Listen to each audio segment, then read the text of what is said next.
Fala aí pessoal, tudo bem? Sejam bem-vindos a mais um vídeo do canal AJCel. Eu sou o professor Antônio e venho trazer esse vídeo para responder alguns alunos do meu grupo.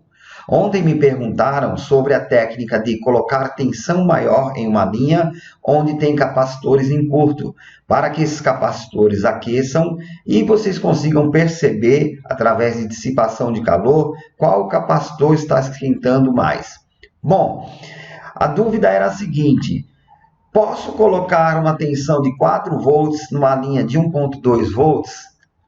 Pessoal, acontece o seguinte. Pessoal, vocês podem aplicar a tensão maior desde que ela seja uma tensão que circule pela placa já regulada. A linha VBAT é a linha de entrada dos smartphones. Essa é uma linha de 4.2 volts. Não deve-se colocar tensão maior que isso, porque essa linha ela ramifica e atende vários circuitos integrados, vários componentes. O ideal é que vocês apliquem essa técnica em uma situação que a linha já sai do PMIC, com uma tensão regulada e atenda algum periférico. Exemplo, eu tenho uma situação aqui onde eu tenho uma linha de 1.2 volts que passa por alguns filtros para atender algum periférico aqui na frente. Essa linha de 1.8 volts, ela sai desse ponto, caminha em direção ao nosso periférico. Se acontecer de um desses capacitores entrar em curto, a corrente é desviada para o terra. Toda vez que isso acontece, vai dissipar calor e vai ter um aumento nessa corrente. Sempre a corrente vai levar o curto ao infinito. Nesse caso, deveremos sempre limitar isto na fonte. Vamos imaginar uma situação em que um desses componentes entre em curto. Vamos pegar o capacitor de número 2. Se acontecer desse capacitor entrar em curto, a nossa corrente, que deveria seguir em linha reta, ela vai ser desviada para o terra. Então, o que vai acontecer é o seguinte: ela vai passar para cá, em vez dela seguir o caminho reto, ela vai em direção ao terra, o GND. Isso aí já seria um curto, isso aí já seria um problema. Nessa situação, vocês iriam suspeitar de todos os capacitores que estão em paralelo na linha. O capacitor de número 1 seria suspeito, capacitor de número 2, número 3, número 4, número 5. Todos os capacitores nessa malha se tornariam suspeitos. Como a tensão é baixa, de 1.8 volts, pode ser que não dissipe calor o suficiente para que vocês percebam qual deles está jogando a corrente ao terra. Aí é que entra o método de injetar uma tensão maior na linha. Então, vocês vão fazer o seguinte: vocês vão colocar aqui 4 volts nessa malha.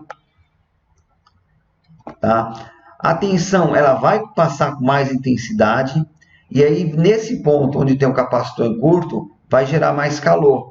E aí vocês conseguem perceber que o aquecimento vem do capacitor de número 2.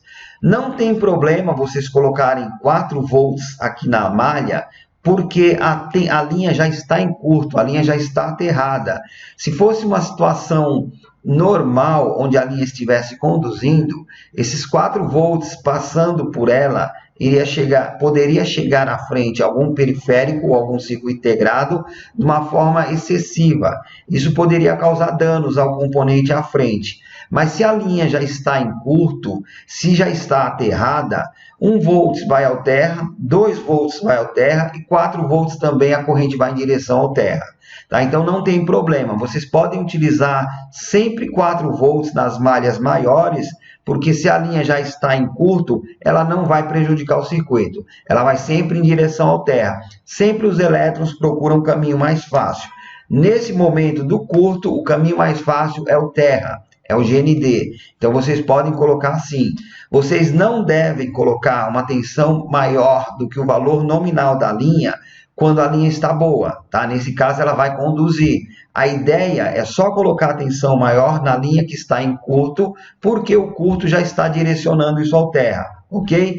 Então é isso aí, pessoal. Caso vocês tenham um problema com linhas com capacitores em curto, o mais correto é vocês identificarem esse capacitor através de esquema elétrico, tentar ver quais os outros que participam dessa mesma linha, e aí vocês observam com spray congelante. Vocês podem utilizar a câmera termográfica, a Freon, ou pode até utilizar a técnica do Breu. Aí vocês vão perceber com mais facilidade o lugar que está dissipando maior calor.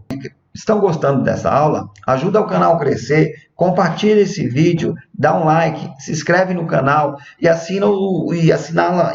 e marca o sininho aí de notificações. Então é isso, pessoal, tá? Sempre que houver curto, a corrente vai ao infinito e vai em direção ao terra. Então, vocês podem aumentar a tensão nessa linha menor, que o resultado vai ser o mesmo, ela sempre vai direcionar para o terra. Então, não há perigo, tá? Só que só façam isso se tiverem a certeza de que essa linha está em curto, tiverem a certeza que essa linha é uma tensão regulada. Não façam na linha V-bate diretamente com os cabos da fonte. O ideal é que vocês peguem a fonte, coloquem os jacarés, liguem os jacarés da fonte em pontas de multímetro e coloque as pontas do multímetro no capacitor em curto, tá? Ou num ponto da linha que possa injetar tensão para esse capacitor. Vocês podem buscar test points na linha ou pode colocar em cima de um capacitor. É importante que vocês saibam, na hora de colocar a ponta do multímetro, que o lado onde vocês estão polarizando o capacitor é o lado da linha positiva, tá? Mais uma dica, pessoal. O capacitor, quando ele entra em curto, na escala de continuidade do multímetro, ele vai bipar dos dois lados. Alguns alunos me perguntam, nessa situação, sem estar com o esquema elétrico em mãos, como eu posso saber qual que é o lado positivo e o negativo da malha? É o seguinte, pessoal, vocês vão pegar o resistor em escala de resistência e vão fazer uma medição de um capacitor bom dos dois lados.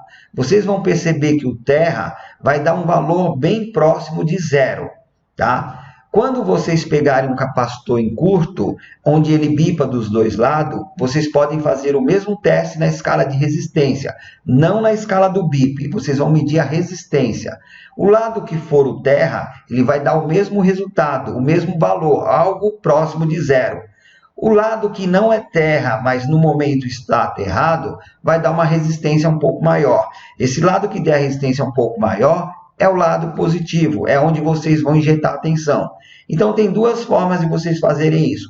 Ou vocês injetam a tensão no lado positivo do capacitor, ou vocês injetam a tensão no test point.